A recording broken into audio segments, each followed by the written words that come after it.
ધંધુકા તાલુકાના બારજરડા મોટા ત્રાળિયા રોડ નવીનીકરણમાં ગોબાચાળીના આરોપો ઉછળ્યા. કોન્ટ્રાક્ટર સામે કાર્યવાહી અસમંજસમાં. સરપંચની લેખિત રજૂઆત છતાં વિભાગ મૌન. અમદાવાદ જિલ્લાના ધંધુકા તાલુકાના બારજરડા મોટા ત્રાળિયા રોડના નવીનીકરણ કાર્ય અંગે ગંભીર ઉઠાણ જોવા મળી રહી છે. રાજ્ય સરકાર દ્વારા કરોડોની ગ્રાન્ટ ફાળવી આ રોડને નવો બનાવવાનું કામ શરૂ કરવામાં આવ્યું છે. છેલ્લા 3 વર્ષથી ખોરંભે પડેલું આ કામ હાલ ગતિમાન થયું છે અને કોન્ટ્રાક્ટર દ્વારા સીસી રોડનું નિર્માણ કરવામાં આવી રહ્યું છે.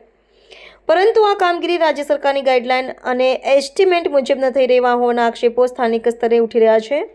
હલકી ગુણવત્તાની સિમેન્ટ, રેતી અને મટીરીયલનો ઉપયોગ થતો હોવાની ગંભીર ફરિયાદ બાજડા ગામના સરપંચ સલીમભાઈ ટિમ્બલિયા દ્વારા લેખિતમાં રજૂ કરવામાં આવી છે. સરપંચે માંગ કરી છે કે રોડનું કામ એસ્ટિમેટ મુજબ કરવામાં આવે, નિયમ વિરુદ્ધ કામ કરનાર કોન્ટ્રાક્ટર સામે તાત્કાલિક પગલાં લેવાય. છતાંય માર્ગ અને મકાન વિભાગના સંબંધિત અધિકારીઓ દ્વારા હજુ સુધી કોઈ કાર્યવાહી કરવામાં આવી નથી, જેના કારણે ગ્રામજનોમાં ભારે રોષ છે.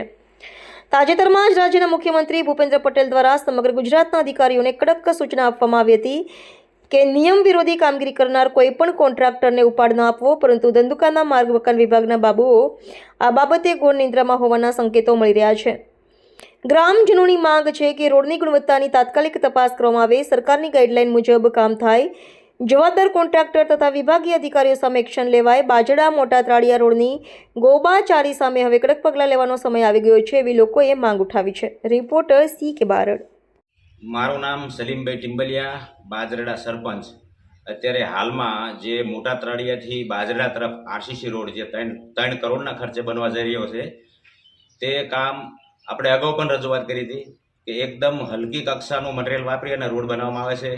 કાલે અમદાવાદ જિલ્લાના શ્રી એક્શન સાહેબની પણ રોડ બનતો એ દરમિયાન મુલાકાત થઈ, તો તેમણે રૂબરૂ જોયું કે યુનિટી કંપનીની હલકી કક્ષાની સિમેન્ટ વાપરવામાં આવે છે. તો તેમણે પણ કોન્ટ્રાક્ટરને ઠપકો આપી અને સિમેન્ટ બદલાવવા માટે કહ્યું. છતાં પણ હજી સુધી એ જ કંપનીની સિમેન્ટ વાપરવામાં આવે છે અને આ લોકોનું બિલ ન મળે એ અમારી રજૂઆત છે.